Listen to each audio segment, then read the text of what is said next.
So during the hub service, we want to inspect, pretty much everything that was inside the hub. So we'll start with inspecting the cones, and these cones look fairly good.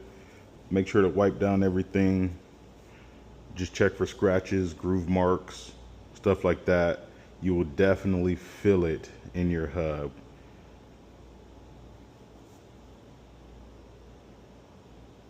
Let's check the inside. Let's clean it out. Inside of there looks fairly well as well.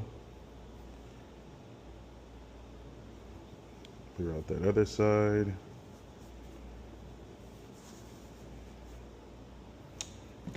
Now let's inspect that axle. Make sure to clear it off from any existing grease or oil that may be left behind. We're going to start fresh.